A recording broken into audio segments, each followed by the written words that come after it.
Podríamos considerar que esta es la segunda clase de filosofía, dada que la primera fue en el aula. Y hay un par de cuestiones que yo no las voy a ahondar porque las vimos en la primera clase y porque las vimos en la actividad 1 y 2. En todo caso, ustedes me preguntarán y me consultarán, ¿sí? Pero lo que es importante que sepamos acá es que tanto Sócrates, Platón y Aristóteles, que son los tres autores filósofos griegos que vamos a ver, viven en la polis ateniense, ¿sí? Entonces vamos a ver que cada uno de los autores que vamos a leer están ubicados en un contexto histórico determinado. El contexto de estos tres autores y el de hoy, que es Sócrates, es la polis ateniense, ¿sí? Ustedes recordarán que vimos un montón de características como la autonomía, la palabra, la deliberación y el diálogo, ¿sí? Entonces estas cuestiones eran fundamentales en la época en la que estos filósofos vivían. Entonces, para ser lo más sintética posible, Sócrates vive y nace en el siglo V a.C., que es que es famoso por denominarse el siglo de oro de la polis ateniense, donde todas estas cuestiones resurgen y son fundamentales, ¿sí? Son las que van a fijar la cultura griega y la cultura de la polis, ¿no? Entonces, Sócrates fue un filósofo que se dedicaba justamente a filosofar en esa época, y todo surge y todo comienza según una cosa muy importante es que todo lo que sabemos de Sócrates no lo sabemos por él, sino por sus discípulos, por Platón y por otros más, pero en general por Platón. Entonces, no tenemos nada escrito de él y muchas de las cuestiones que hay escritas sobre él son contradictorias, ¿sí?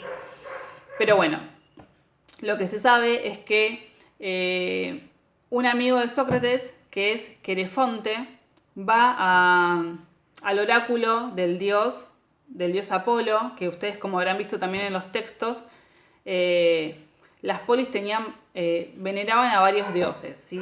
Y esos dioses no eran dioses que estuvieran por fuera del cosmos, del universo, ¿sí? Entonces pasa mucho que hay muchos mitos que explican el origen de las cosas. ¿Se acuerdan cuando vimos la diferencia entre mitos y logos? Bueno, tiene que ver con eso. Entonces, un amigo de Sócrates va a Delfos, al oráculo, y le pregunta quién es el más sabio de todos, ¿no? Y el oráculo le responde que el más sabio de todos es Sócrates. Por lo que Sócrates se siente confundido, porque él está convencido de que está lleno de dudas y no de conocimientos, ¿no? Entonces, para poder corroborar esto, porque dan por sentado que los dioses no se equivocan y que dicen la verdad, Sócrates empieza como a investigar y a cuestionarse por qué el dios afirmó eso. Entonces lo que hace es ir interrogando y cuestionando a diferentes personas, ¿no? Para demostrar que ellos sabían más que él, que él no era el que sabía más que todos. Entonces, ¿cuáles son a los primeros a los que él va a consultar? Porque en teoría saben todo. Bueno, él dice que a los políticos. ¿Por qué a los políticos? Porque supuestamente los políticos, según los griegos, ¿no? Que es lo que vimos también un poco con la polis, saben que el bien de cualquier gobierno, cualquier estado, es ser un estado justo, ¿no? Entonces le pregunta a los políticos qué es la justicia.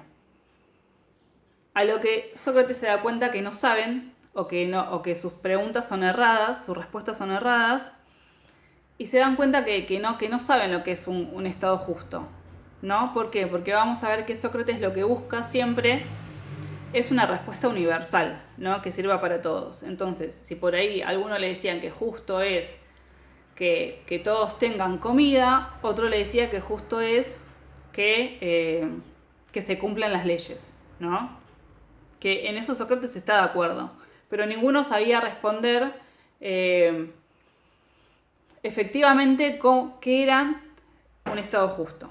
A los siguientes que va Sócrates es a los poetas, que él dice, escriben cosas maravillosas, hermosas, pero no saben explicar a través de la razón el mundo, ¿no? Entonces también queda como ahí, que no satisfacen las preguntas de Sócrates.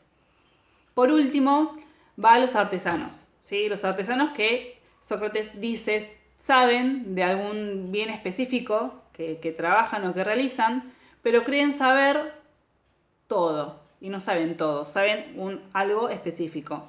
Entonces,